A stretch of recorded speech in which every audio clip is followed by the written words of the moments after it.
ladies and gentlemen. Hi. I hope that everybody is having a great day today. This is Trisha with Insectopia, and today we are going to be looking at a Chinese mantis. And as you know, we have been live streaming every single day of the month of October. It has been an absolute blast. We have about 1 week left, so this is episode 23, and out of 23 days, I only missed one. So I think we're doing pretty swell. Now, let's see. Today we are going to be pulling our Chinese mantis that we spread during one of the previous Saturday sessions. We're going to be taking it off of the spreading board. We're going to be putting it underneath the microscope, and we're going to be checking out some of the features of the legs and the wings and all types of stuff like that. This is a Chinese mantis. And the scientific name of the Chinese mantis is Tenodera sinensis. So let me get that up here on the board so that you all can see. Right, so Tenodera sinensis, the Chinese mantis, and that's the one we're looking at today. They tend to be fairly large mantids. Now, I've had this conversation with a handful of people, whether they are just non-native or whether they're invasive, and honestly, Personally, I believe that they should just be considered non-native and not invasive, because I haven't seen any papers or indications that they are causing a significant negative impact on the environment. Yes, I do know that they can sometimes eat hummingbirds, and yes, I know that they will kind of every now and again outcompete our native species, which in the Pennsylvania region is the North Carolina mantis. So yes, they can kind of outcompete those. Maybe the population of Chinese mantids are increasing, but I haven't seen any major papers or anything that say that they are having a huge negative impact. So I'm a fan of just saying that they're non-native and not really invasive. Plus, I think they're really cool to see. I don't know. I like seeing them around, and I like seeing their egg cases. So when we are taking our insect apart, we have to be kind of strategic with the order in which we take the pins out. We cannot just take them out haphazardly, because if you take the wrong pin out and the insect shifts, one pin can then hold too much weight, and you can break your specimens pretty easily. You can accidentally break your specimen pretty easily if you don't take them out in the correct order, or you maybe don't notice that there's a pin on top of it. So it's like a really careful game of pickup sticks with a specimen that you hope to keep forever. And so, I'm going to be starting from the outside, and I'm going to be starting with the wing papers, because the whole top corner of my spreading board broke off. You can see I kind of stitched it back together for this specimen, but this might be the last specimen this board spreads. I might be about to flip it upside down and use it as just a basic spreading space, pinning space rather than a spreading board. But I'm going to hold the wing down from this first segment, the piece that's not broken off, and I'm going to start removing these.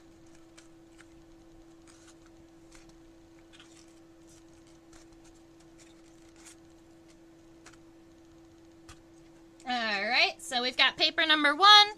I'm going to hold the paper down here on the bottom as I'm pulling these off. The other dangerous thing that can happen while you're removing your pins is if you're taking the pins off, sometimes those pins will kind of hold on to the paper and it'll follow it. So if the paper moves and bumps something like an antenna, you can knock an antenna off. So I'm going to take this one and this one off, and then slide the paper out. Okay.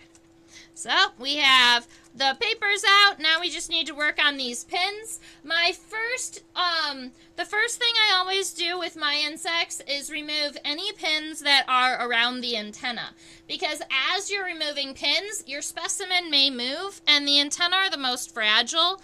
So I'm going to take these off of the top of our antenna here. Also, if you put a pin underneath the antenna and then try to take it off like it was above the antenna, you can break it off. So make sure that you know which side of the antenna the pins are on. Because sometimes you need to lift the antenna and sometimes you need to hold the antenna down, depending on just how the muscles are in the body. Alright, so let's see. I'm going to be going with this one next. And then this one. And then this one. And then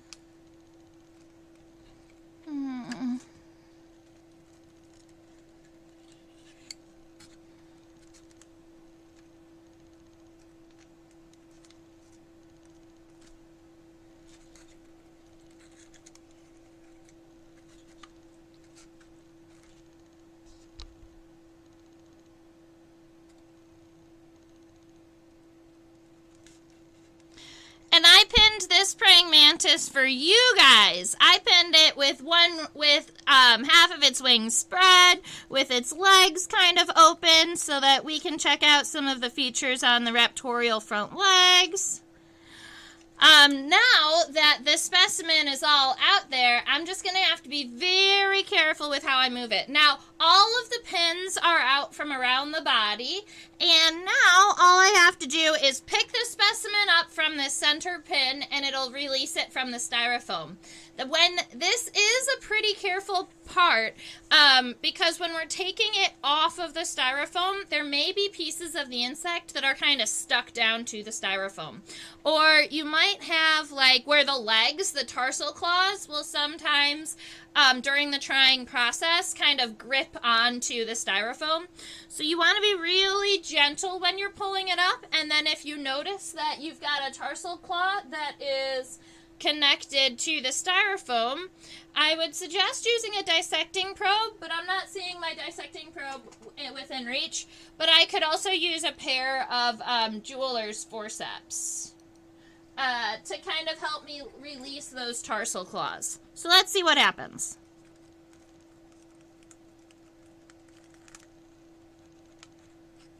Alright, it released fine.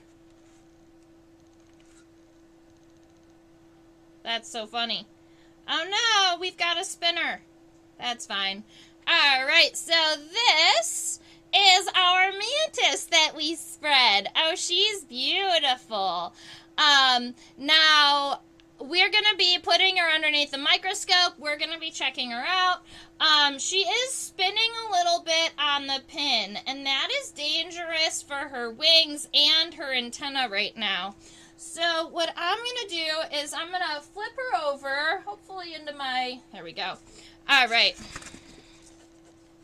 We're going to be putting her on this. I'm going to flip her over. I put the head of the pin, ooh.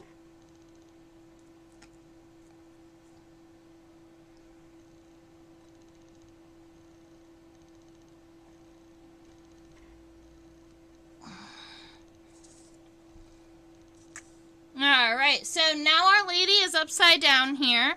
And 1, 2, 3, 4, 5, 6, 7. She might be a lady.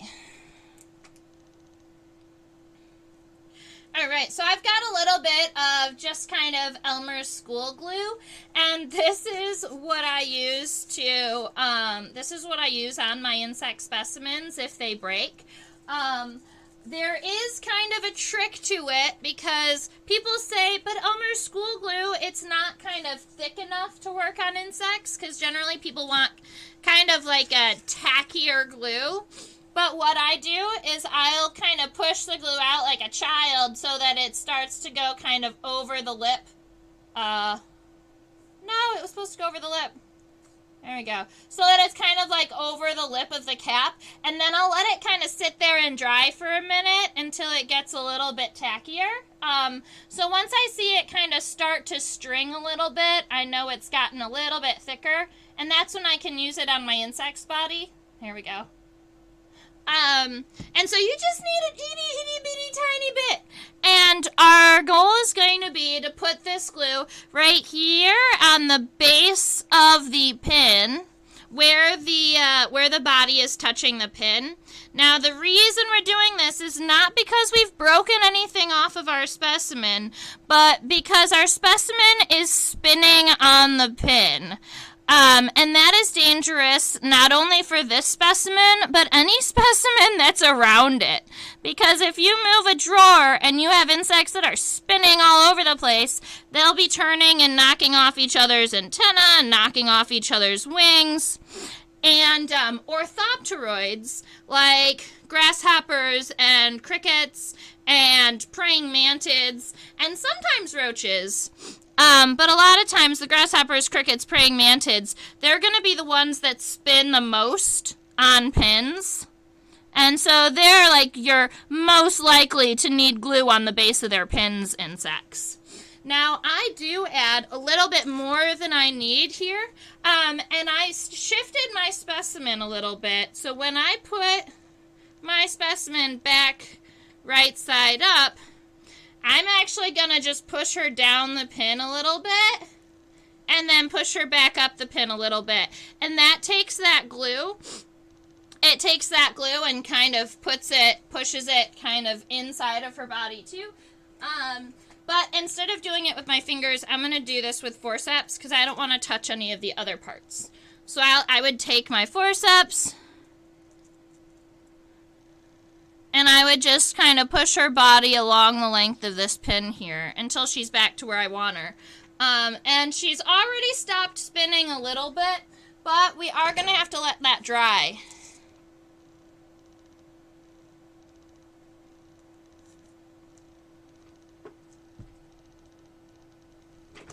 Alright, let's check her out under the microscope. Oh, this is an image of her front wing when she was still on the board. I thought I might as well save an image for you guys. Alright, does the board end up under tension as the specimen dries? No, the board does not take on any tension from the specimen drying.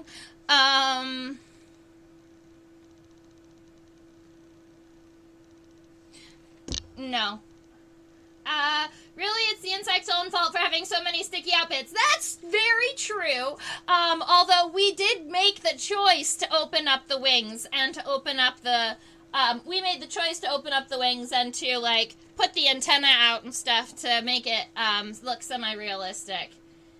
You may want it tackier so it will bond faster. Yes. You want it to bond quickly, and, with insect body parts, how do I describe this? When you have something that you're, like, gluing together, especially if you're gluing, like, a leg or an antenna to the head, for instance, you want it to be closer to drying because then it's also less flexible. So if the glue is still really, really wet and then you put the antenna onto the head of the insect, it'll kind of droop really quickly. But if the glue is semi-tacky and is already kind of hardening just a little bit, when you connect the antenna to the head, the antenna stays straight up without kind of falling down automatically. You may still also need to kind of cross-pin if you're putting a big antenna up. You may need to cross-pin underneath it to hold it there, but it'll stay more easily if it's a little tackier. Why does it spin on the pin? Does the body shrink away from the pin as it dries? So the reason, why does it, so we're going to go back to why do the other insects not spin on the pins? So other insects, when you pin them through their bodies, as their bodies dry, their muscles tighten and they collapse and they hold onto the pin really well. That's why when you're pinning insects, you want to be pinning them between the second and the third pair of legs, because that's going to be where the highest concentration of muscles are on the inside of the thorax. And so when they dry, those muscles tighten up and they hold the pin in place. And that's what happens with most insects. Now, there is something that happens with dragonflies and praying mantids where those muscles, they don't grip the pin as well. And I'm not sure if it has to do with, like, how I'm sure that it has to do with how the muscles are inside of the body, but I wouldn't know how to describe that. The other insects that spin a lot on the pins, they actually spin so much that scientists have stopped pinning them, are dragonflies. If you see dragonflies that are pinned, they're most likely were pinned for a display specimen or for educational purposes. Because most dragonflies, they just keep in envelopes nowadays. Because one, they spin on their pins so regularly that you have to glue every single one of them. And two, when you do spread their wings, they take up so much space. So scientists and entomologists just put them into bags so they take up less space. And three is dragonflies, they lose their heads a lot. Like, their heads just fall off if the board is just, like, bumped a little bit. And so when you have dragonflies that are in envelopes, if they have body parts that break off, you still have all the pieces together. Whereas if you have a drawer where 3 dragonflies dropped off their heads all at the same time, that's a problem. So, I think that kind of answered why does it spin on the pin. Just because the muscles don't hold the pin like they do in other insects. They ought to make pins with a square or triangular cross-section. That's genius. Hey, guess what? It's not spinning anymore. That means that we can get our party started. Oh, wait, I had it over here because I wanted to give you a measurement, ladies and gentlemen. Obviously, our mantis is not going to fit underneath the microscope. Our Chinese mantis is a fairly large lady. She measures out from the front of the head to the back of the wings. If you want to call the back of her wings. From the front of her head to the back of her wings, she is 9 centimeters long. I would call it 9 centimeters on the dot. If you wanted to do from the front of the head to right here, which is the back of the abdomen, it would be closer to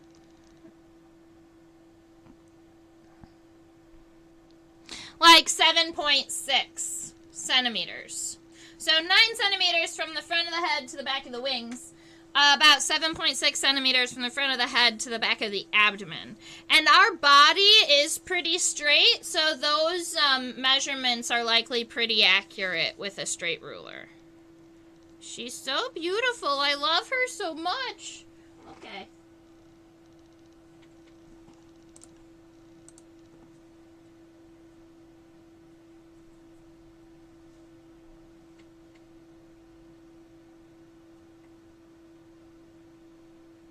I guess you don't need to spread a dragonfly's wings because they are already spread naturally.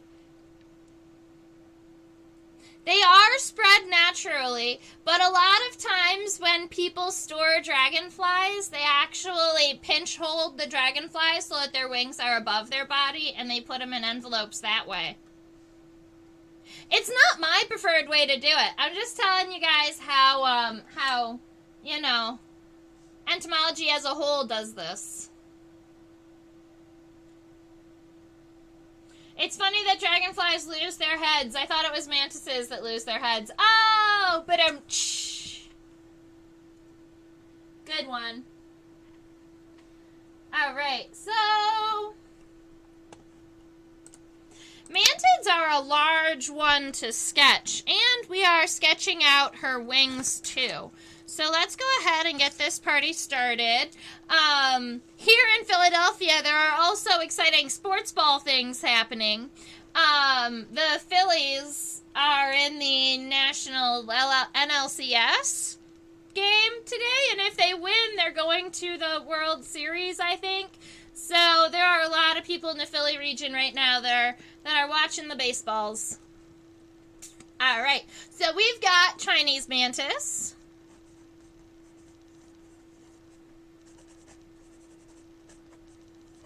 Chinese mantids are the species Tenodera sinensis. Bonus points if you know what any of those pieces mean in Latin or Greek. I'm not sure. Sinensis reminds me of sinuses, but I'm not sure if that would even, if that it would be even close. My guess is that Tenno is one thing and Dara is another thing, but I've never looked it up. So if you, ladies and gentlemen, wanted to look it up, I would love to know. So let's see.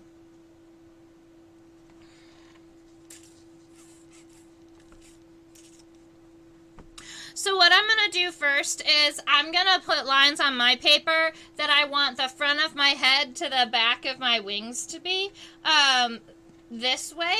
And I'm going to be sketching my mantis with its wings open to the right, just like our friend here is. So I'm going to put my body over here off to the left. And I'm just going to give myself this measurement here. I'm trying to give myself an idea of body length while she is not underneath the microscope. Because as you know, once she gets under the microscope, the ratios get all funky. Alright, so if I push her to the side like this, I actually probably can make this work. So, let's do this for a minute.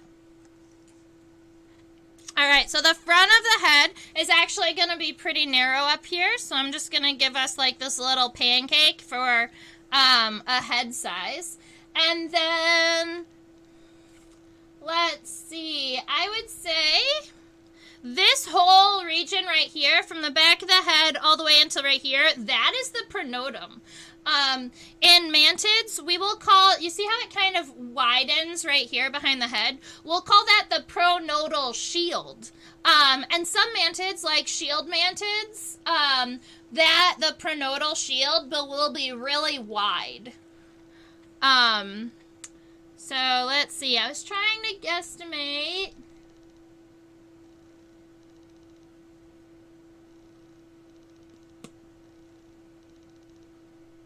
So it's about,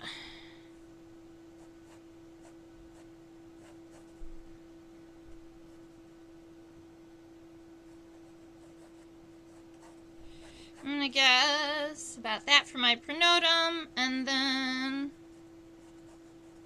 I'm just trying to get essentially lengths of these body parts, and then, so I've got my head, my pronotum, and then an abdominal region. Mantids do have cerci. Her abdomen, we're going to flip her over so that you can see, but her abdomen is going to be shrunken. It's a little shriveled because I don't open up my mantids and stuff them. I know that some people do so that their abdomens stay kind of wide and fluffy, but I don't take the time to do that. So my mantis abdomens tend to get all shrunken. And then and keep this wings away from my wires. There we go. And then the back of my abdomen, the back of my body is going to have these wings.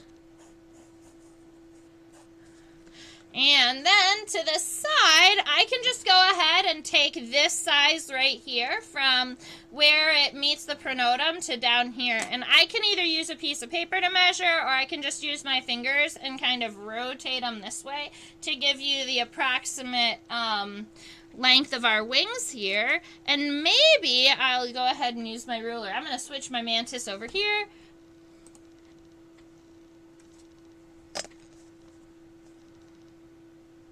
We're at 11 centimeters. So something like, wow, right to the edge of the paper. So the longest point of my wing is essentially going to go all the way to the edge of my paper here. So we put our mantis at just the right spot.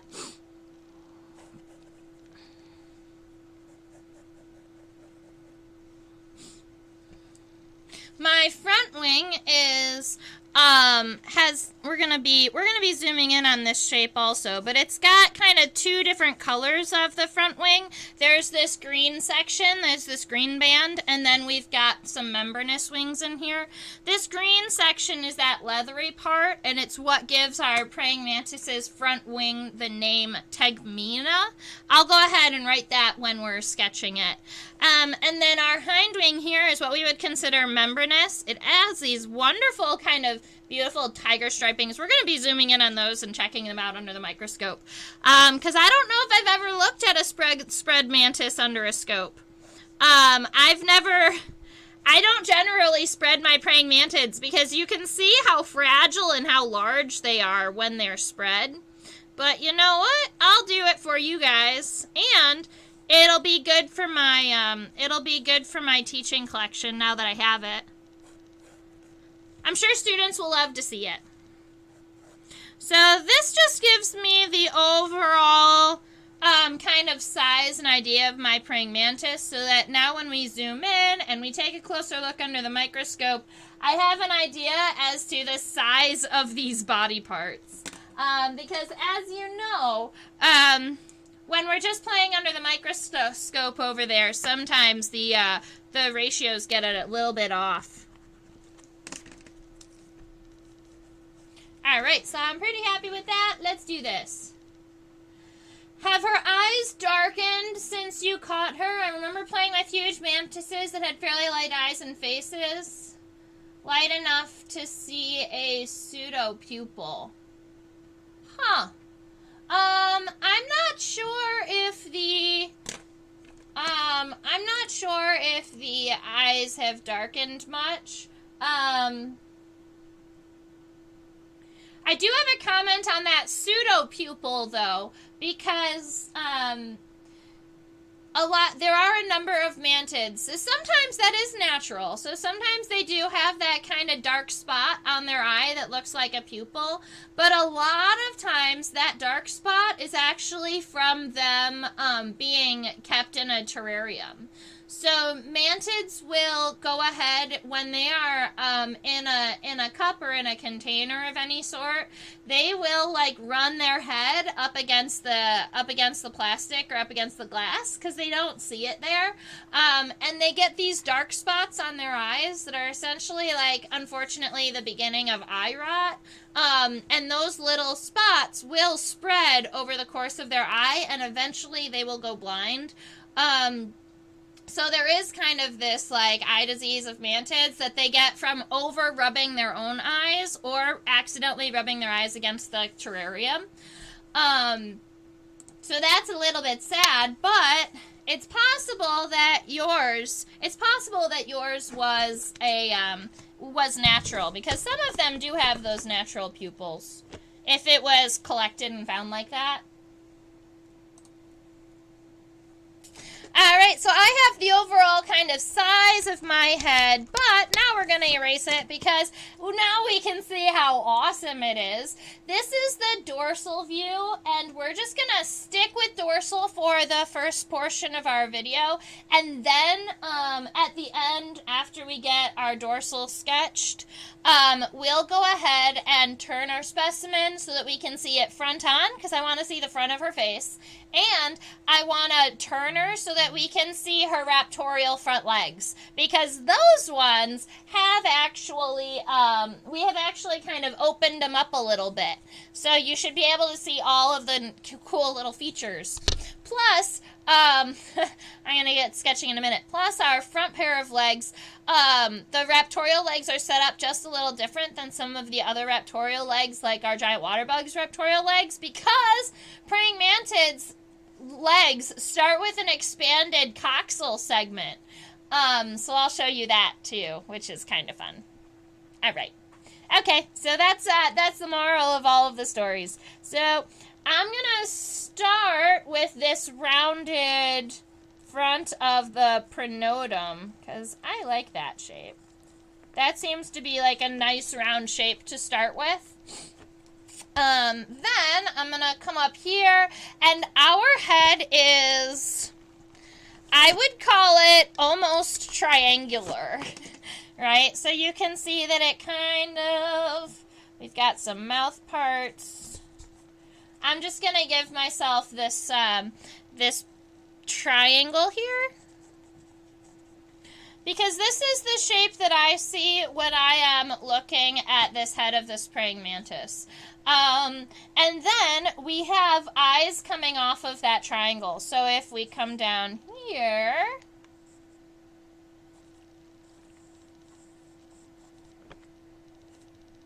we've got an eye that comes like that, and then you want to cut the triangle in the same way on the other side so that you have eyes that are similar to one another. And so then after you have our eyes all figured out, these angles right here is actually where that light is hitting our mantis. So if you were worrying about shading, this is actually your line for underneath that is going to be pretty dark. I'm going to erase this center of this triangle because now the triangle is less important. That was just our triangle to kind of start with. We also, in here, need to pull it in just a little bit because you can see that you've got this eye, but then it comes in and you have some mouth parts that are kind of visible back there.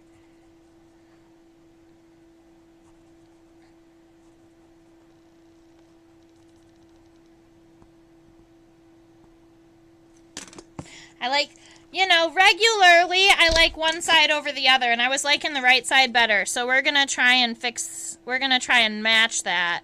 That's better. All right, so I have this is a line I'm happy with, these ones here, and then I'm going to darken these eyes because I'm pretty happy with where they are.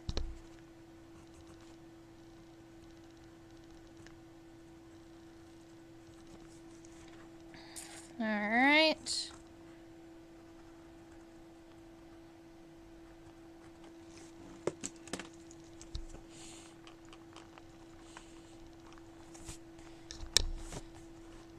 Oh, that head is coming together nicely. All right, so now we've got these two parts up here. The head does kind of continue down a little bit before it connects over, so it doesn't connect all the way up here at the top. There is that little indentation between the eyes. I don't want that line there, though. It's about like this.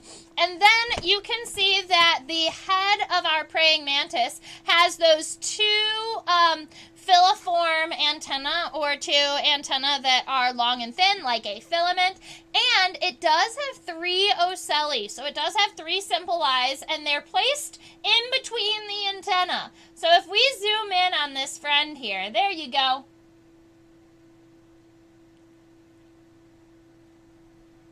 You can see the scape, that's that wide square-like part of my antenna. You can see the pedicel, which is that second segment there. And then the rest of those antennal segments are the flagellum. And there are many, many, many of them. So that's another one of, these are another one of those insects that we don't count the antennal segments. We just match the length of the antenna against the length of the body when we want to talk about the length or antennal parts. And so, let's see. I'm going to be connecting our antenna and our ocelli in here. Now, the antenna are connected right here, kind of where the head is shrinking down. So, we've got our scape, that first segment of the antenna, right about here. And then our pedicel is about half that size. And then the rest of the flagellum is, I'm going to turn off this autofocus. It keeps messing with my focus. Silly. I wish it would save that feature so that it resets every time I turn my program on. It's like, no, you want it to autofocus. I'm like, no, I really don't. All right. So let's see, our antennae are connected a little bit in. I'm going to erase, hopefully. I'm going to erase in between those lines of the scape so that the scape looks like it's connected a little bit deeper on the head, because that's going to give me this space here to put my ocelli, or those simple eyes. Make them nice and tiny up there in front. They are on kind of like a little hill on the head. And we accidentally erased this shade line, which happened to be right here. So any point behind right about here, this is going to be just a little bit darker. And we can even just add a little bit of graphite there. That'll be cool. And then I'm going to go back into my eyes, and I'm going to cross-hatch inside of them.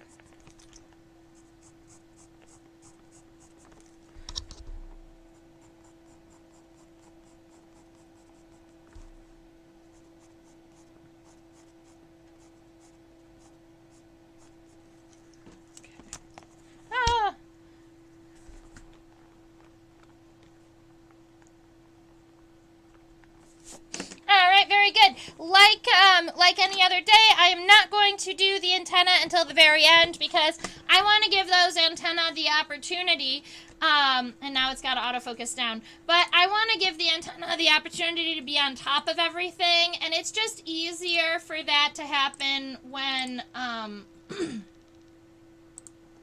it's just easier for that to happen after everything else is sketched. So, we've got our head figured out. I'm going to go ahead and switch our microscopic image over to the pronotum, and I'll check our chat, see if there's fun stuff over here. Let's see.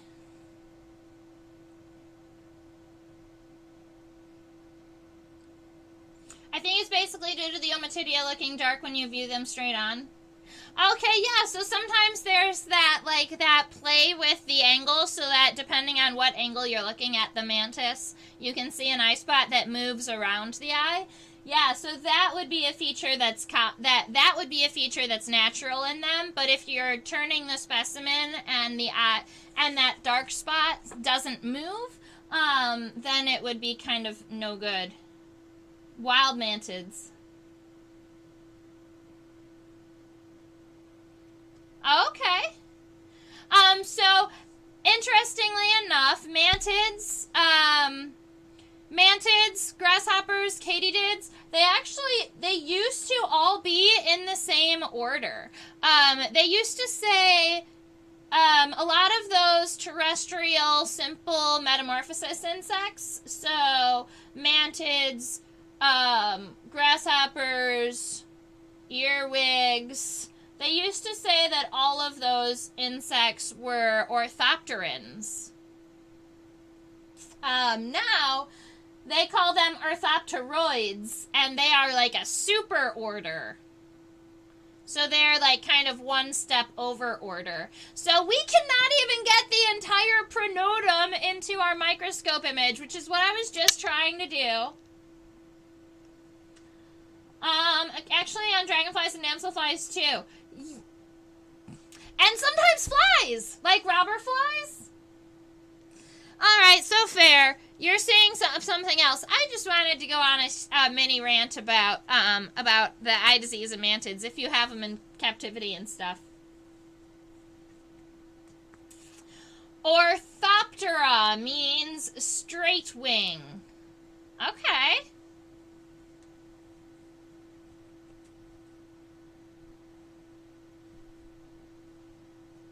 Another case of another segment's many. Yes. I agree. I think that these really beautiful colors, there's some really kind of pretty green, orange, yellow colorations on our pronotum here. So I was trying to show you that this pronotum, it comes out, let's see, there is a little bit of, Terry. All right, there is a little bit of shaping on the pronotum. It comes out and gets wide, and this is why we would probably call it a pronotal shield. Because if you're looking at just straight where it's connected to the body, you can see that it's kind of this dark, kind of darker orange color. And if we flip that over, that's the section of the pronotum that's kind of thick. And then this lighter green section that flails out and comes around it a little bit, that's actually kind of an extension of the pronotum and is why we call it a shield, is because it kind of continues a little bit. Now, there are mantids that have huge pronotal shields. We call them shield mantids. Go ahead and look up a shield mantis, and you'll see that some of them can get really big.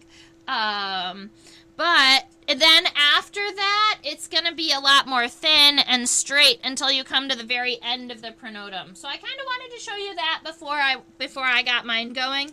So let's see.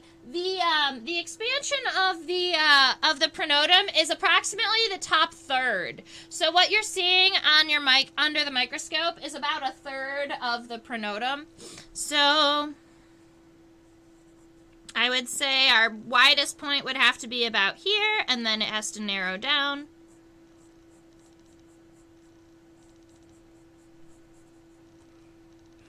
I don't like that.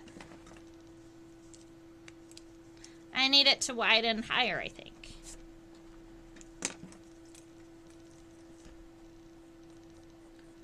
I think what I did is even though I sketched a little head, I think I doubled the size of the head when I was sketching it.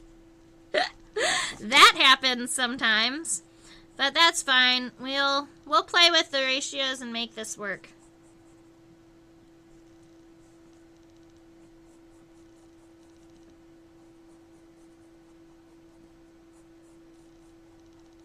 Oh, that's better. Oh, that's better. We're doing good now. I like the left side now. Because if we pull it out to a wide point and then pull it in a little bit quicker, but not like a shoe print.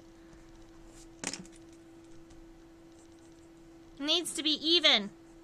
There we go. I'm liking that. That's better. All right, so we've got our pronotum.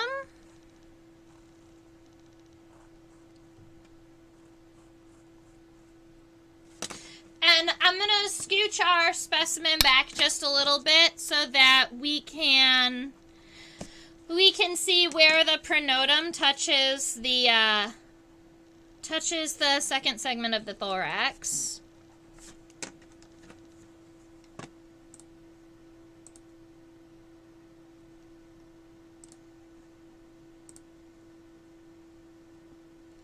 My microscope's like, it's too bright. I need to darken it completely.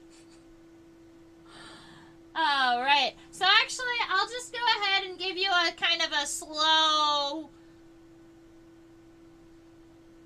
All right.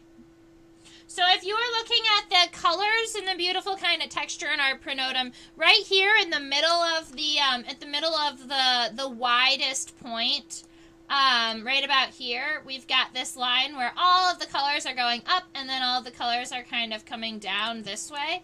And then as you move further back, the color starts to become more green-brown. And then you can see that brown region is where the body was, and that bright green portion on the edges, that's where that kind of expanded shield is. Now, mantids are one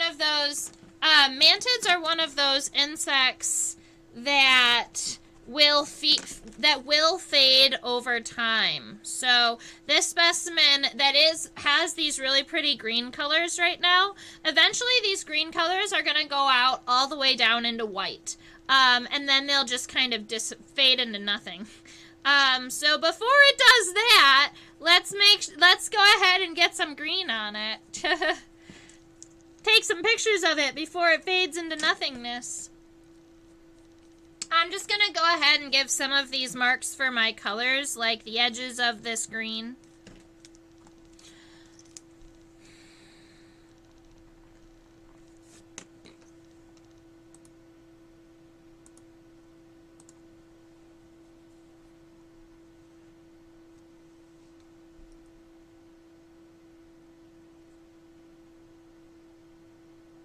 People always make heads too big, me included, because we pay so much attention to them. Yeah, exactly. And so I was like, wow, look at this head. Let's make it all pretty and do all the features and stuff. And then all of a sudden it was like, oh no.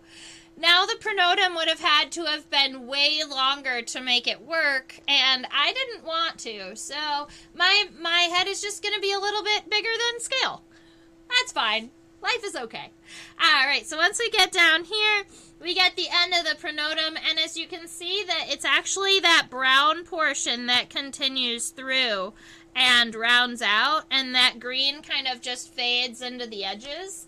But we've got that flat connection between our pronotum and the rest of the body. Let's go ahead and round that more flattish. I love it. There we go. Perfection. Ooh, there are veins on the green leathery part of the wing too. Yes, there are. They need to be able to expand that section of the wing, just like they need to be able to expand the membranous portions of the wing. It's just that, yeah, it's more like those veins on the tegmina are more like veins that you would see on a leaf, which are kind of cool. Let's see. Oh, awesome. Alright, but that's not the focus you need. You need something more like this. And I'm going to turn the lighting down a little bit, see if we can get some... Yeah. I'm liking that a lot better right now.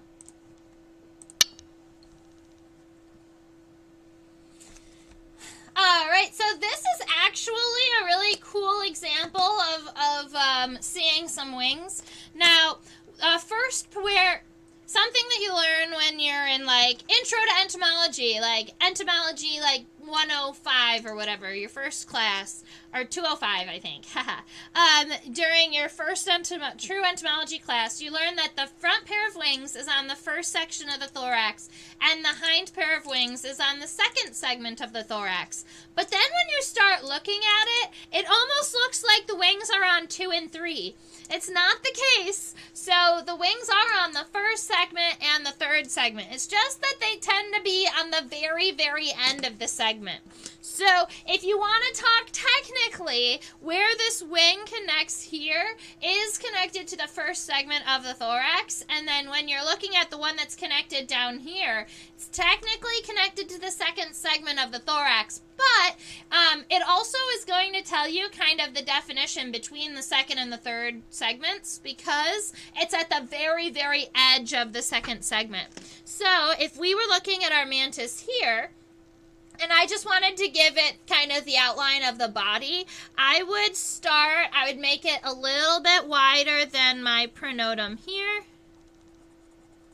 And I just kind of widen it out a little bit. But then once I got a little bit wide like that, I would kind of straighten it out for our thoracic region. So something like one. I'm using my sketches of my wings to kind of tell where my segments are. So this would have been segment 1. Segment 2 is going to look a little bit like... It's going to end right about here, and then segment 3 comes out and is probably going to end right about here. So I've got those segmentations on my abdomen, and these are actually thoracic segments. This is also where you want to pin your praying mantis. You want to pin them between your second and your third segments, right about in this region. And you can see that she is pinned right here on the left side because we were spreading open the right side of the wings. You can add some of the musculature inside the abdomen if you'd like, but let's go ahead and look at some of this wing. So I'm gonna, let's see, darken this area that we've got figured out. And we're gonna scoot our specimen over so we're looking at more of the front wing.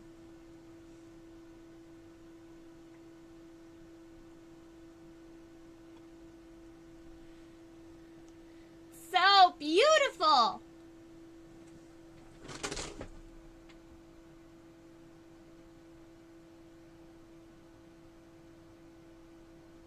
So look at the change in the color of the wing veins, too. So what we're looking at is only the front wing, and you have 3 portions of it. I don't have special names for the portions of this wing, but when we're looking at the front wing of a mantis, this is called the tegmina, and it's generally reserved for insects like grasshoppers and crickets and roaches and praying mantids. They all have tegmina. They're essentially named that because they are leathery front wings that help protect the hind wings. They also do help in flight. You can see we've got that very green section up there along the top, and that's going to be kind of our first fold joint, and it's going to be the wing that shows on the top. So that's kind of like what the predators see. And then you have a second section of the wing that all has green veins, and that's going to be kind of your second fold. And then your third fold way at the bottom, I think you would probably call these the anal veins, because they're at the bottom of our wing, are all black veins rather than green veins.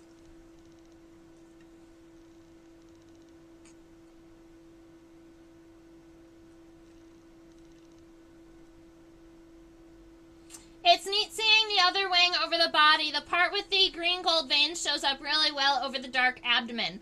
I will have to check that out. I'll have to check that out when we scooch back over to there.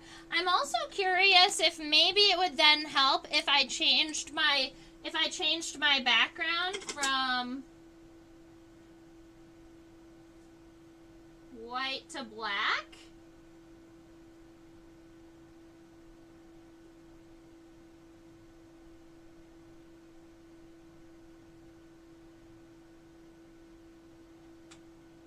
Give me a minute. I gotta move my specimen closer to the edge. I'm on the edge of glory.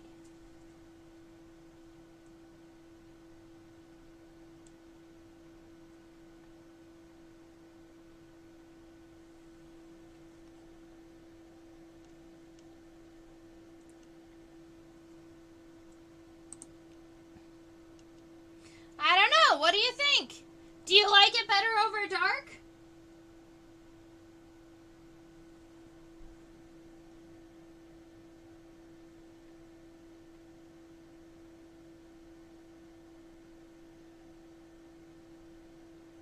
I mean, that is kind of cool. Playing with the light is a little bit tricky.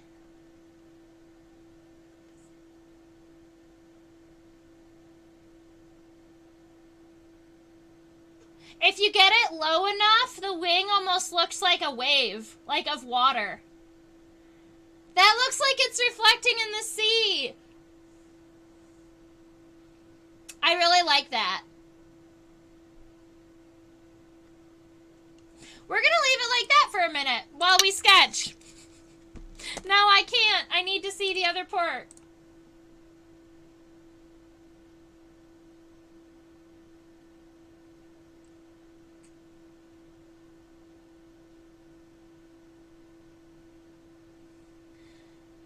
Yeah, you can see the gold sheen of the wing membranes. Yeah, that's pretty awesome.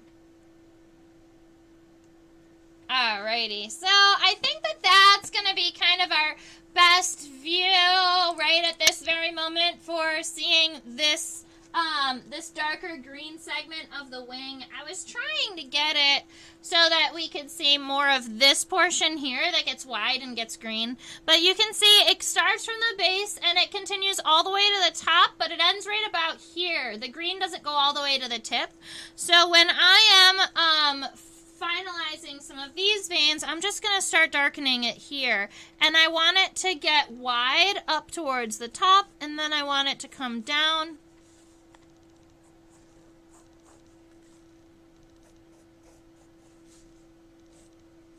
Back. Hopefully I'm back.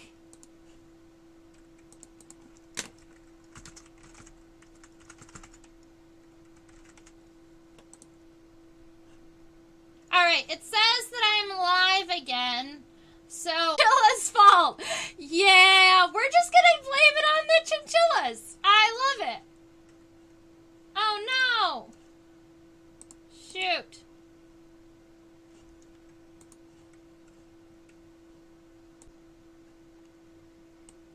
Alright, I think... Alright, I think I'm back. I don't see anything spinning, and... Oh, everything says it's excellent connection. connection again. It's so funny because it's like, excellent connection. And then it's like, oh, wait, you're gone. Oh, excellent connection. I'm like, you're silly, YouTube. You don't know what you're talking about. So, Susan, please let me know that I'm back so that I'm not thinking I'm crazy. All right, so I'm gonna keep on sketching our friend here, and so we've got this action right here, and this is gonna be where it's that brighter green color, and we want that green to end just before the tip of the wing. We don't want it to go all the way to the tip, because it is clear all the way at the tip. There we go, something like that. All right, and now we do have two regions of that front wing, and so I'm just going to go ahead and instead of sketching individuals, I'm going to just go ahead and sketch kind of this region of the wing, and I want to see, I'm going to go ahead and move our specimen really quick. I have returned! Okay, I love it. Perfect.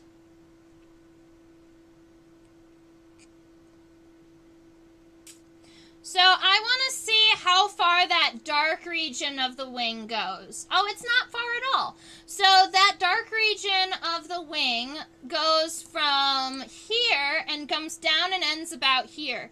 And then the rest of that lighter kind of green color is sandwiched up there in the middle. So if I start that darker area here, I'm just going to come down and make it end right about there. And so this is where the light green veins are. I've got the dark green, and I've got these black region. Now, if you did want to go ahead and kind of give yourself a go at wing venation on these guys, it would be a whole lot of detail work. The goal would be to make a lot of longitudinal lines and then come back in and divide those up. And then if those regions are wide, going ahead and adding new splits. It would take a little bit of time to come in and do this.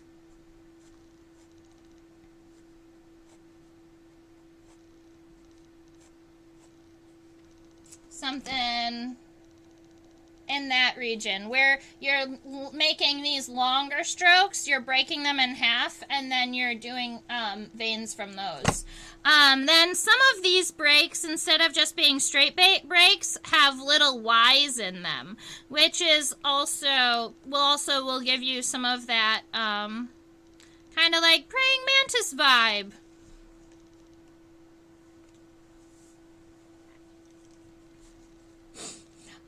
Up here in the top, the wing veins are kind of square-ish, I would call them.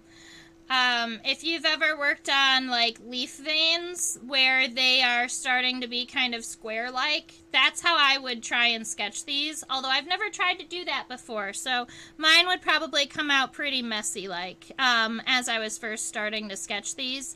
But it would come out something like this, where you had these boxes, and then you were picking some of these to kind of continue something in that range. I'm not going to go ahead and texture these, but you for sure can, and I hope that you've seen the wing long enough. So a little portion of the forewing is accordion folded, right? So most of the hind wing is accordion folded? Yes, most of the hind wing is accordion folded, and so we're going to turn the hind wing. We're going to be scooching our friend here. I want to actually flip back over to white really quick because I think that it also is just a little bit brighter, especially for this hind wing. So let's see. Ta-da! So these are the veins from the hind wing. So right here, you can see from that central point, right here, this is where our wing is connected, and then all of these veins run out from that point, and it does accordion fold over the back. So if I was to continue and follow those out, really their wing venation is that there are little squares. There's a double, let's see, you've got two squares essentially in between all of those. and then they fold over. And then as you get closer to the edge of the wing, you end up with these tiger stripes in the wing, which is pretty cool. Wherever you have those veins, those cross veins, you get kind of these darker tiger stripes. And then as you get towards the outside of the wing, there you go. And then we're going to go up, and that right there is your wingtip. And it looks like we did a good job spreading those wings.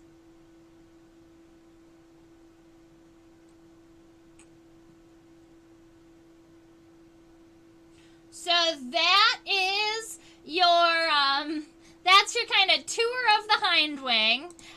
If you need another kind of, we can go over it one more time.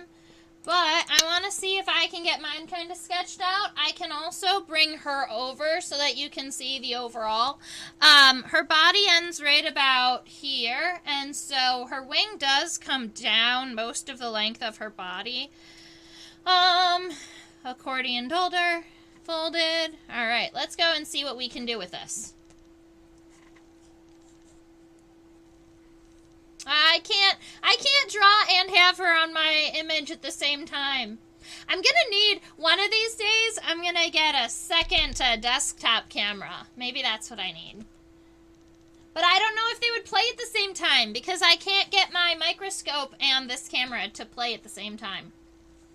Alright, so we've got, that is ended at that first segment, so our second pair of wings is at the end of the second segment, and our hind wings are supposed to be behind the front wings, so I'm going to go ahead and let that sit behind just a little bit. Comes out to a point, narrows down a little bit, gets wide.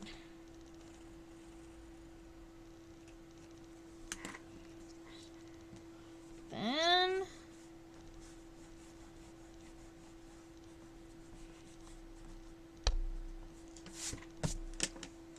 something like that.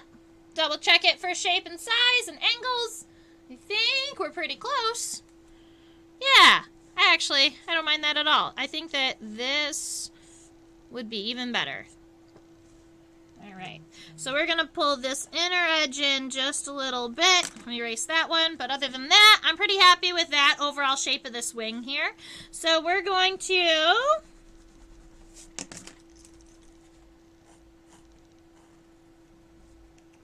finish up that line. And then go ahead and from this point here where it touches the body, we are just giving these kind of radial veins that go all the way across our hind wing. Something like that. And then at the, there's those really cool tiger stripes.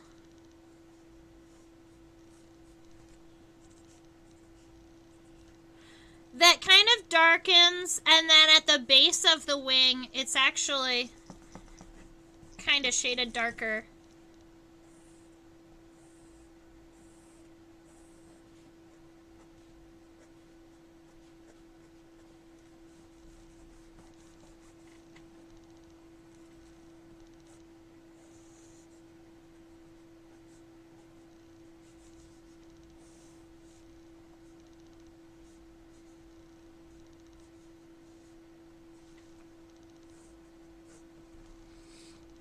So that gives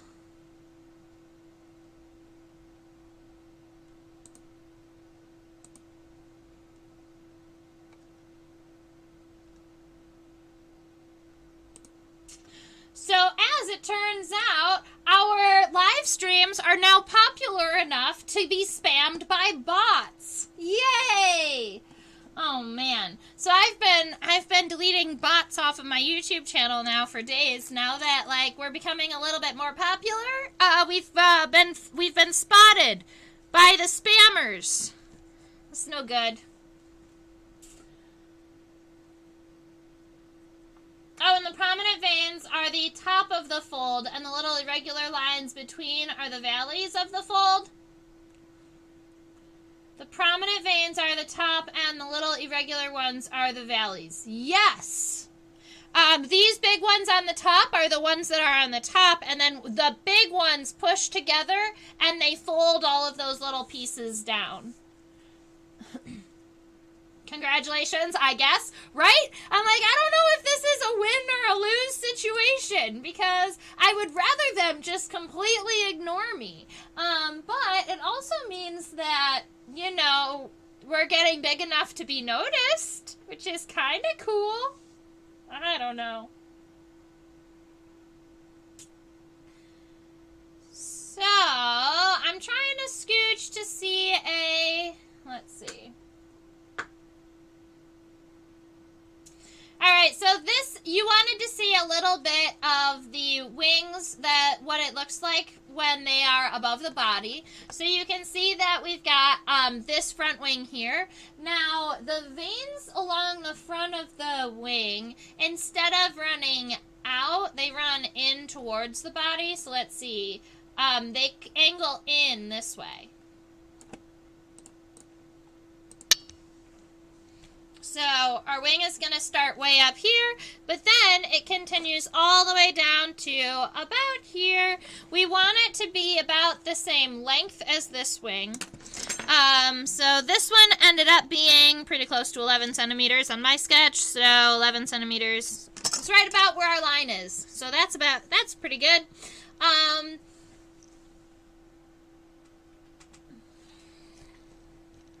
going to go ahead and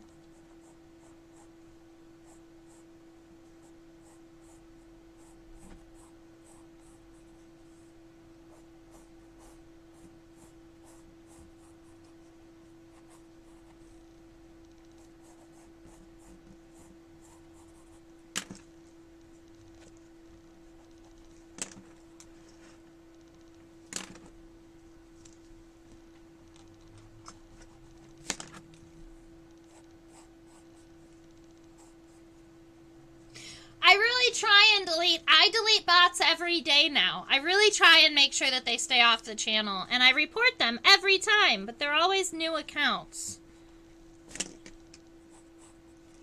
Alright, so we've got our outline of our wing here. I'm going to go ahead and darken it up. I'm pretty happy with this. It's just kind of this long, thin wing is how it just folds down into.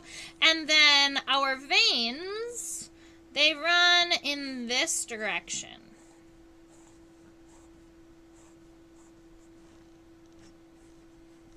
And so I'm just going to leave them like that. Our abdomen underneath, I believe, is 7 segments. But what we can do is we can flip our specimen over so that we can see a little bit more of the detail on the bottom of the insect, and then go ahead and sketch it kind of darker underneath this wing.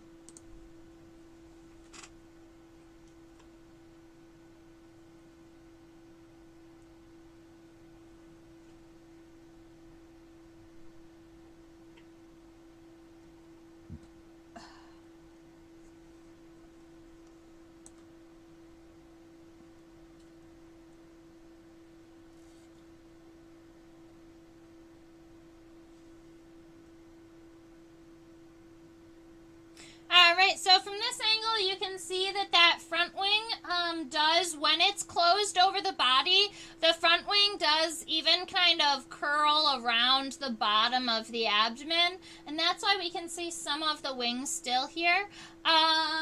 If we wanted to start counting the number of abdominal segments, we'd have to come all the way up here to where this is our coccyx. Those are our kind of our hip bones for our praying mantis, and right underneath them, that would be a 1. So we've got 1, this would be a 2, 3,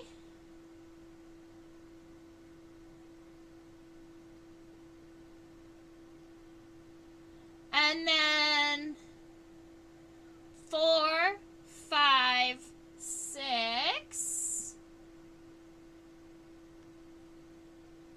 and 7. So our abdomen has 7 segments. And you can see how the abdomen is not really round. It has all those like wrinkles in it and stuff. That's because I don't stuff my specimens. I don't really taxidermy them. There are other people that actually will open up their abdomens. They'll kind of cut them out and scoop out all the goo, and then they stuff them with cotton balls. I've tried a couple of times, but I've never been very good at it, and I always end up kind of ruining the specimens. So I have officially stopped trying. Maybe one day.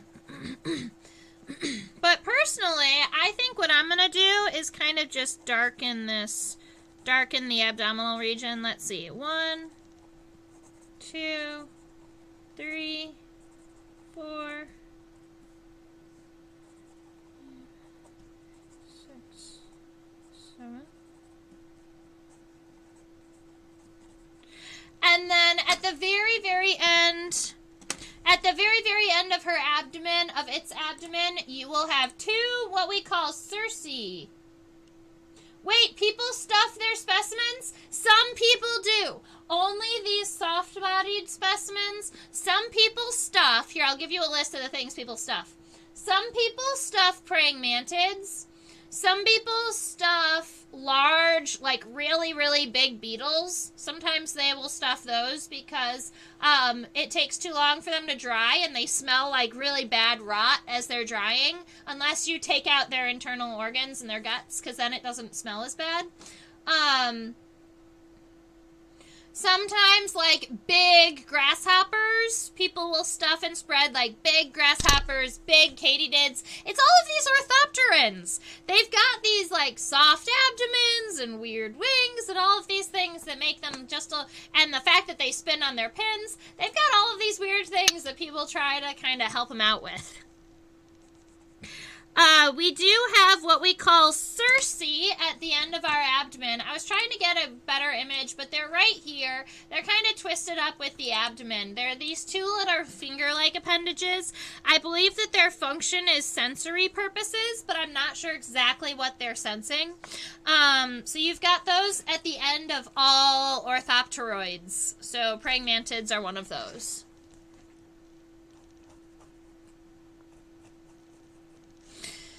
Alright, so we have the dorsal side of our praying mantis. We have the head, the pronotum, the wings taken care of, our abdomens.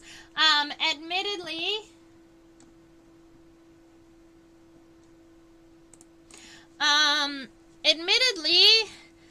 it's kind of difficult to do the raptorial front legs from the top, but, we might end up just kind of adding, like, the femurs from the top, and then we will, we'll go ahead and draw one sideways here so that we can show what it looks like from the back.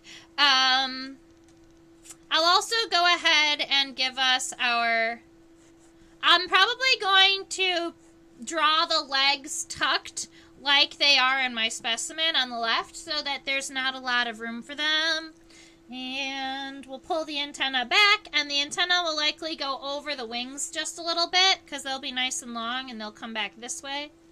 Oh, this is going to be so cool. All right.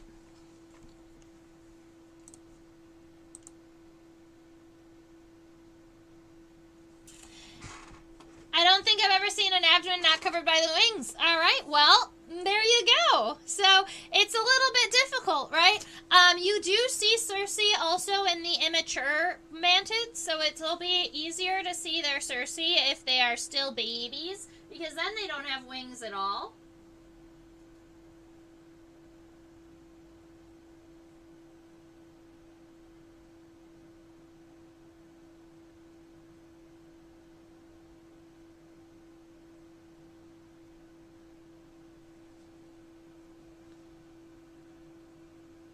Oh, she's so cool. Let's go ahead and zoom in on her head while we have her at this angle.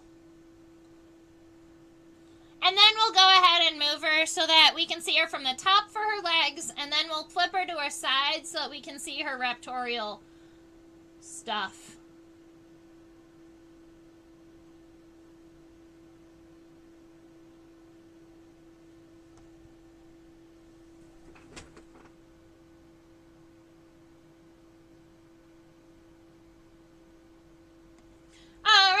if you wanted an overview of mouth parts, we can see like all of her mouth parts here. So this is kind of awesome.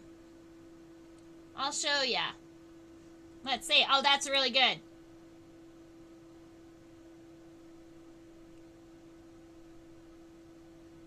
All right, very good. So I'm going to start with this little flappy part up here at the top. So this part right here, it crosses here and then it comes down. That looks like a little bit of a flap. That is her upper lip. We call that the labrum. Labrum?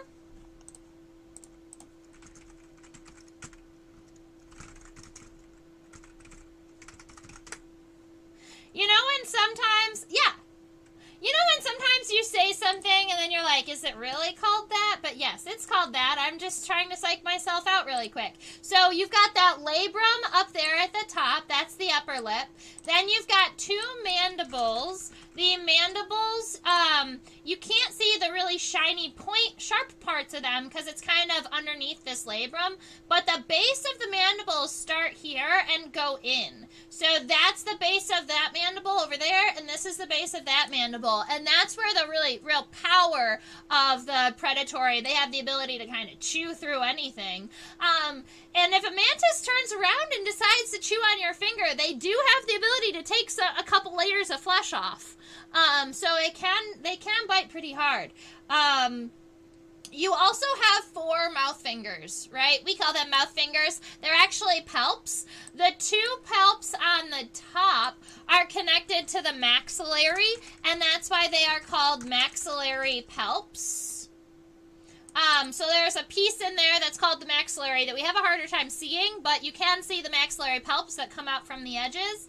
And then on the very, very bottom of its mouth, it does have the labrum is on the top, and the labium. And the labium is on the bottom. All right.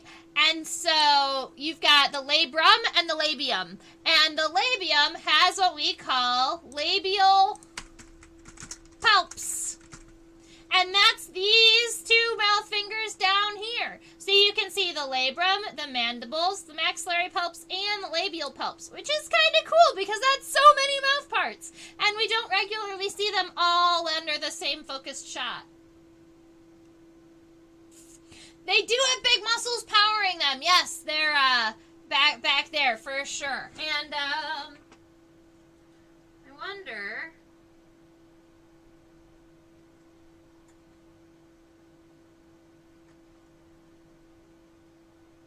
Well, that's as good as we're going to get. Yeah, so they do have very, very powerful muscles behind their mandibles. They're also sharp underneath that labrum. They're pretty sharp up in there.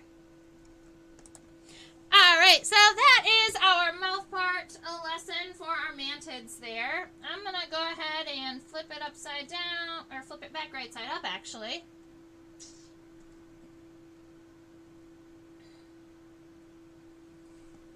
This is what we can see from the raptorial front legs from the top.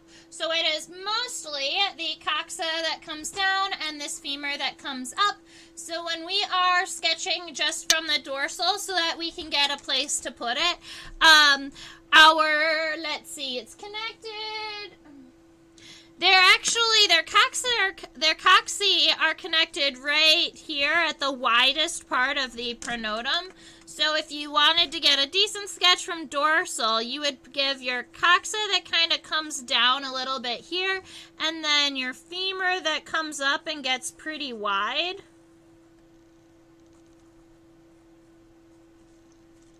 And I'm going to do that on both sides. I'm going to get the coxa that kind of comes down a little bit, and it kind of starts up here at those triangles, so kind of giving it the point of right about there, and then we've got that femur.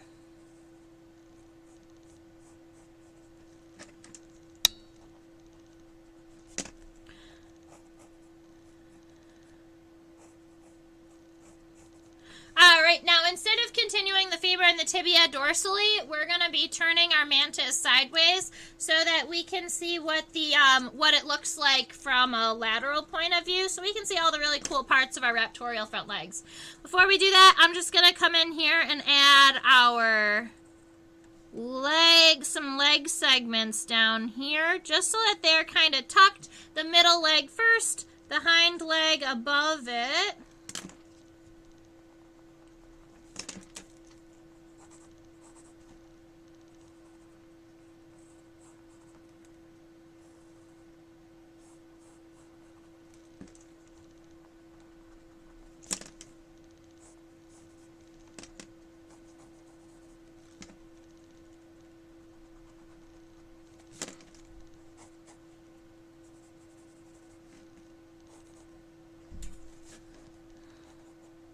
A little bit of shading happening, a little bit of fixing of some weak lines, but we got this.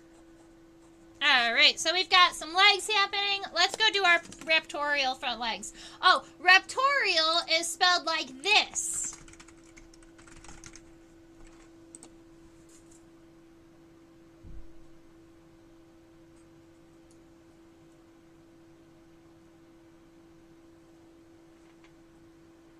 So now we are very carefully putting her on her side.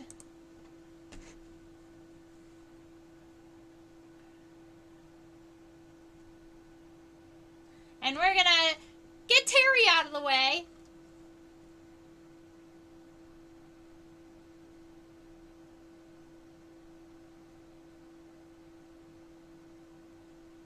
Wow, I've handled mantids quite a lot, and I always figured they couldn't hurt me, but maybe you've just been lucky. I mean, here's the thing. They're probably not going to hurt you. If they are hungry, they will nibble on you. If you act aggressively towards them, they can bite you as a defensive mechanism, so they will do that. But most of the time, if you're just being nice to the mantis and letting it walk across your hand, and that mantis is a wild mantis, you'll probably be fine. Regularly, mantids in captivity will also bite because sometimes people don't keep their cages with a high enough humidity, so they'll start nibbling on your hands if you sweat, just for the perspiration, so that they have a little bit more liquid.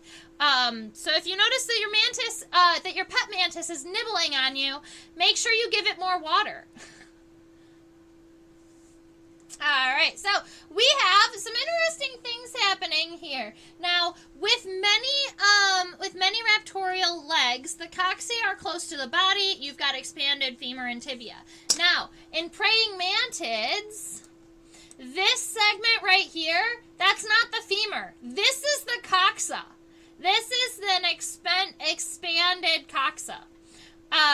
This section right here that looks like a kneecap in between the coxa and the femur, that is what we call the trochanter. And you regularly cannot see the trochanter because it's so small, but in mantids, because the coxa is expanded, the trochanter is also expanded. So if I was sketching our beautiful mantis here, let's see. Activate! There we go. If I was drawing my mantis leg here, that coxa also has some spines. But the mantis is between femur and tibia. But with the mantis, it's between the femur and tibia.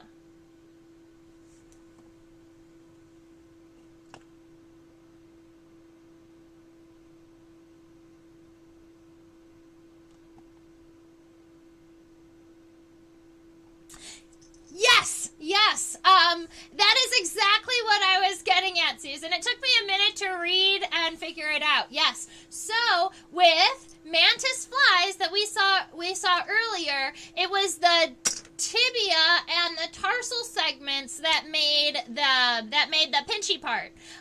But with mantids, you've got a whole extra segment with that coxa, so the big pinchy part is between the femur and the tibia. It gives them a whole lot of extra strength, and then the funny thing is that the tarsal segments just come off of the tibia and off to the side. So you see these right here?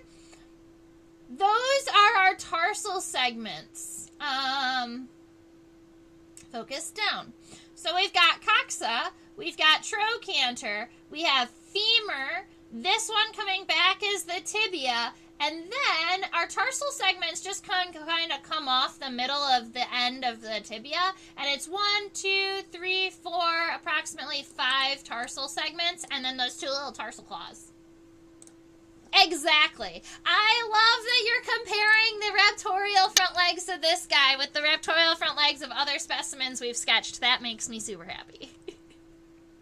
Like, you don't even know. All right. So I'm going to get this party started. I'm going to start with the overall shape, and then I will come back in and add all those spines. But I'm starting kind of with our coxa, coming back in this direction. And then our trochanter connects to the back of here and kind of swoops around. It's kind of very much like a knee joint, but it's, we call it the trochanter. It helps it spin a little bit. There we go.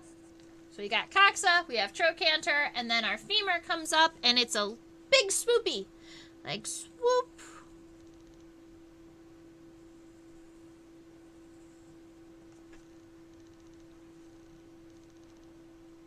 Something like that. I kind of wanted it to be open more. We're going to open it up just a little bit. We're going to start the line on the other side. We're going to start this line. And then...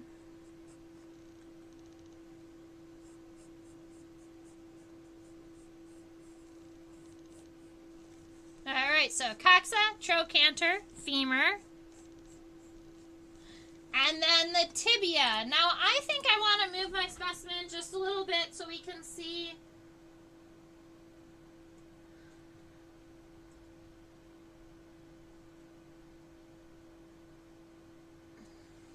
a better view of the tibia.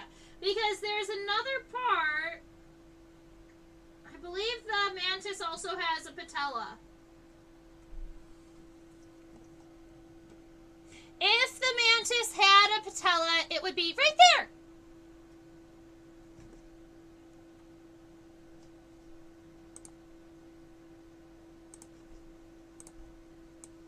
Right about here, in between the femur and the tibia, there's this other knee joint. And it sits, right about here, and that's the one that we call the patella. And we don't regularly see that one either.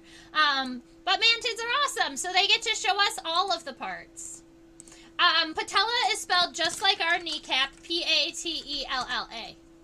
The other thing to note is that the femoral spines and the tibial spines. All right, so that's how we would say that. So instead of saying the phrase the spines on the femur, we call those spines the femoral spines. Or we can call the ones on the tibia the tibial spines.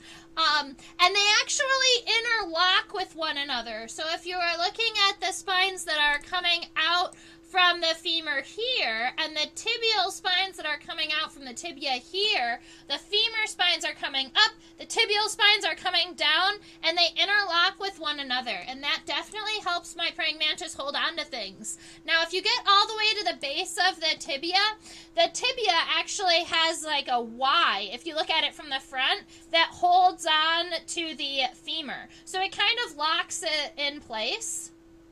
And that's one of the ways that it kind of holds on. So it's got all of those interlocking spines going down that claw section, but then the tibia kind of locks into place. And where that Y is, that's also where the tarsal segments come out. So the beginning of the Y starts right about here, and then from here to the end, right about here, that is one kind of final large spine that holds on to the femur.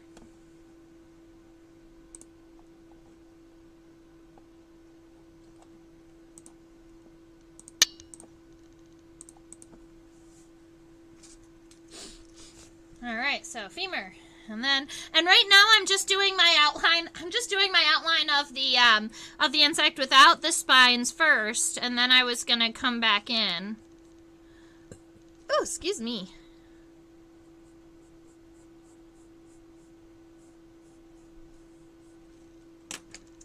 All right, so when you're looking at it from a strictly lateral point of view, you're not going to be able to show that your tibia is doing a Y, but you can show that the spine on the tibia goes over top of the femur by kind of crossing it over like that. But then where you would imagine the beginning to start, that's going to be where our tarsal segments have to start, right there.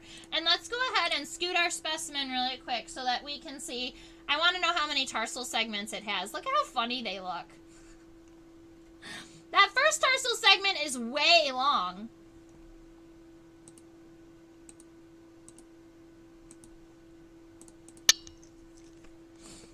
So it's got 1, 2, 3, 4.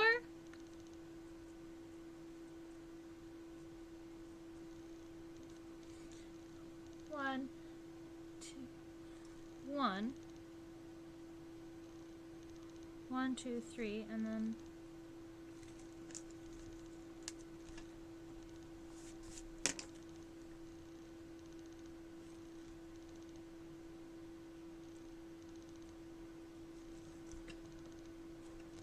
kind of like that.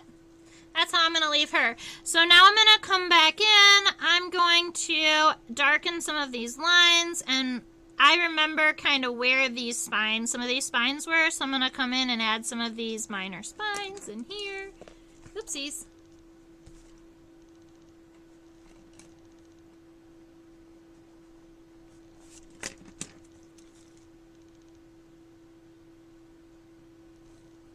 And then our trochanter and our femur. And honestly, I'm going to scooch my femur back because I want to see some of those spines.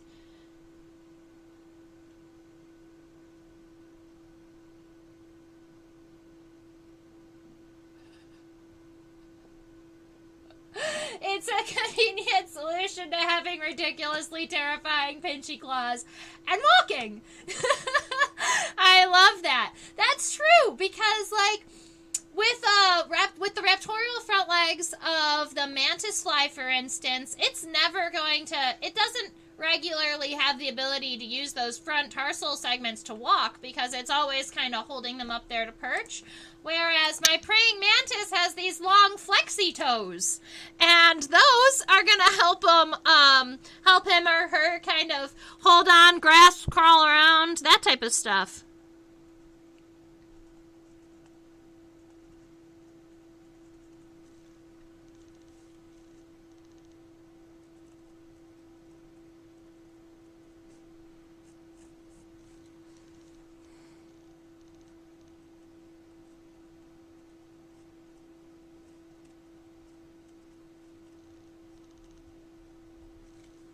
So I've got a series of spines along in there.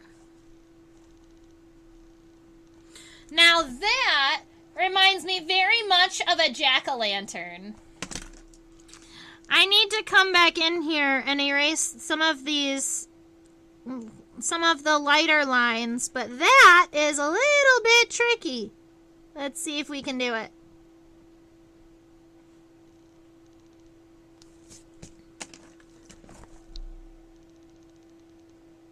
It's coming out.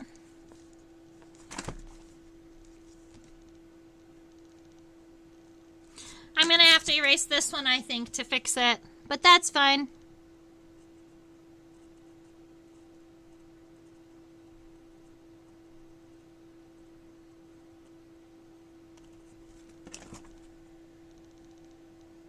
50.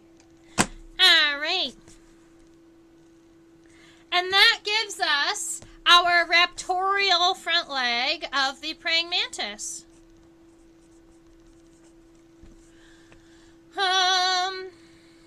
And the only thing left, we never gave our mantis antenna.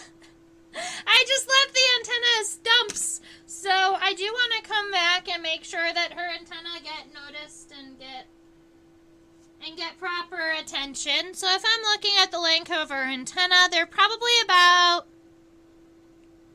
the length of the head, the pronotum, and maybe the first and second segments of the thorax. So that's what I'm going to do, is I'm going to kind of measure this space here, and that's about how long my wings are going to, or my antennae are going to be. So they're going to come up and around, and they'll probably come down to around this range if they're swooping up first. So something like, and I'm going to try and keep them out of the words. So I'm going to try and keep them kind of low here.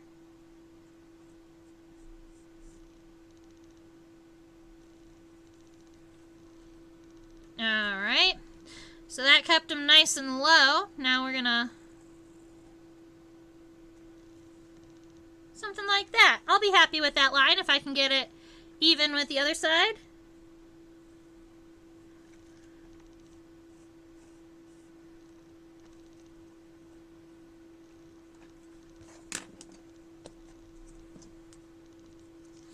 Got a little doubled up around this region, so gonna fix that. But other than that, I'm actually pretty happy with that shot. Then I'm just gonna come along in here and add a whole bunch of segments. We call this many. And luckily, because there are so many segments, I don't have to go back in here and erase the lines that are in it, because I can just add more cross lines and it just blends in. I love it.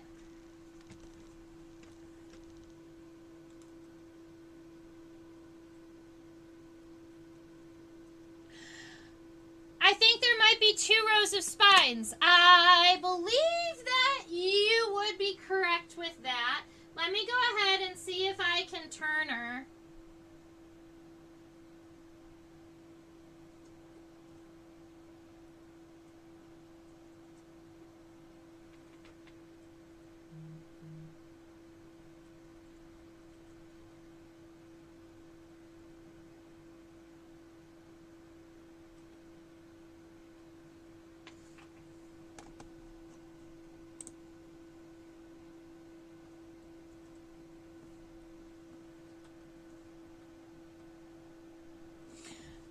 So, if we were looking at the bottom of our tibia, add more light. This is where the tibia splits, like I mentioned. So this one over here to the left, this is where those tarsal segments are coming out. And yes, our femur is a double spine, so it's wider than our tibia, it looks like. So our tibia fits within it, but then once it comes to the end, that fork on the tibia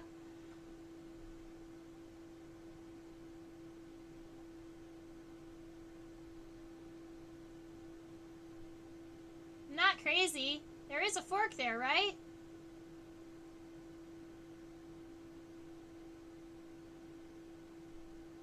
There might not be. I swore there was a fork on the tibia.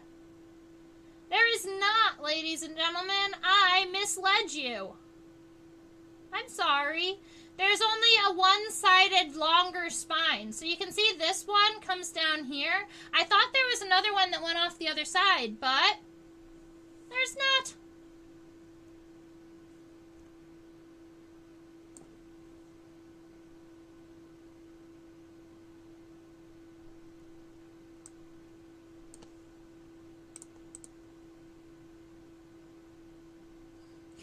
It's neat that the sloths Yes, right between the 2 rows of spines on the femur. Nothing is getting out. Exactly. And I tell students that those spines are also reminiscent of like a shark teeth.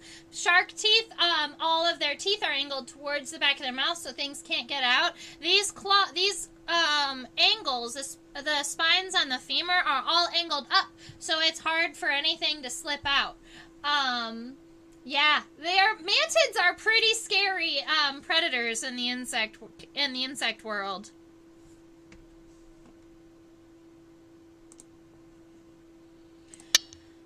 So this is my final sketch of my Chinese mantis with its wings open and our closer up view of our femur and our tibia.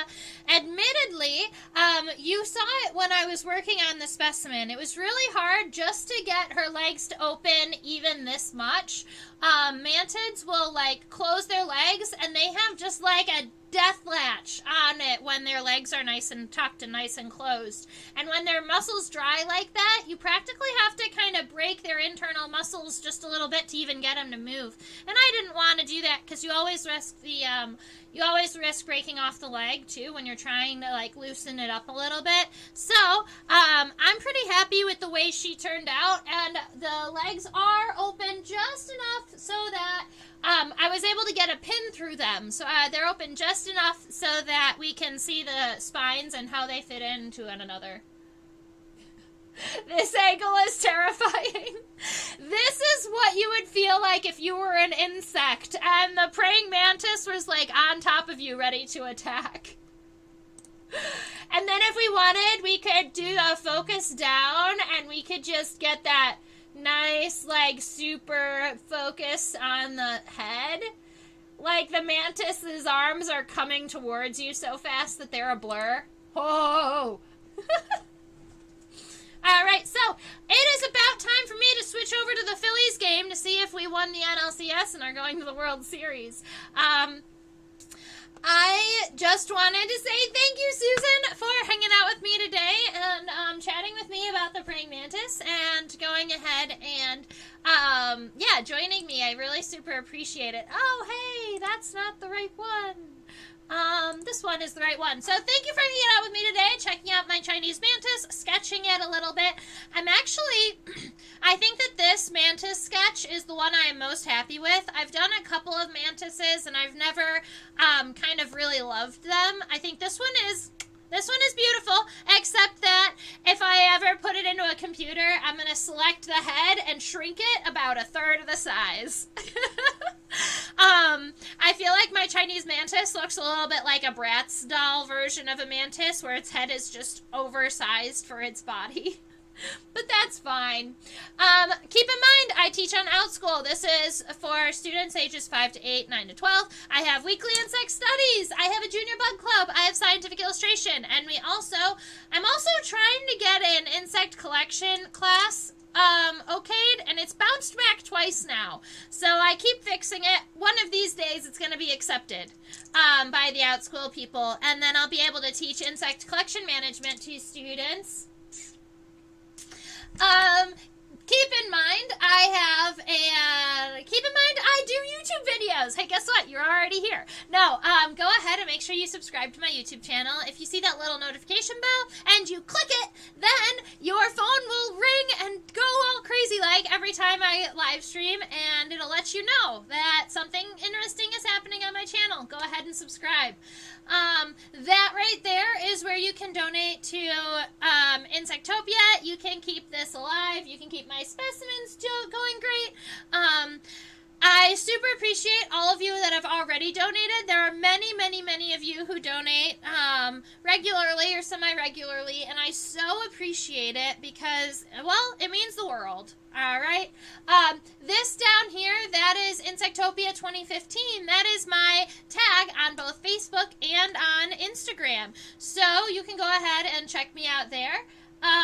Tomorrow is Monday. Tomorrow is Monday, and we are doing a meet and greet with my cats, and you're going to be able to finally learn learn the trick that they know. And we'll be able to talk about their interactions, and we'll be able to tell cat stories. And we are working on the significant other. He may or may not join us for a moment of meet and greet. We'll see what happens. So, thank you for spending your Sunday afternoon with me. I hope that you enjoyed it. I hope you have a beautiful sketch just like me, and I look forward to seeing you tomorrow for our cat meet and greet, and Tuesday again for Tuesday Tarot. It is our last Tuesday Tarot coming up, so we're going to be finishing up the rest of the cards. I will admit I have a bunch of them of that next suit to work on, so I think I'm going to try and work on them a little bit before Tuesday so that I have a better idea. But if not, like always, you guys, ladies and gentlemen, can actually help me come up with cards, and we can talk about symbology and stuff. It'll still be a great time. Yay! Susan's excited about the kitty trick. Cricket can do high fives. Oh, that's cute. I love that. All right. I will see you tomorrow, ladies and gentlemen. Have a wonderful day. Bye-bye. Stay buggy.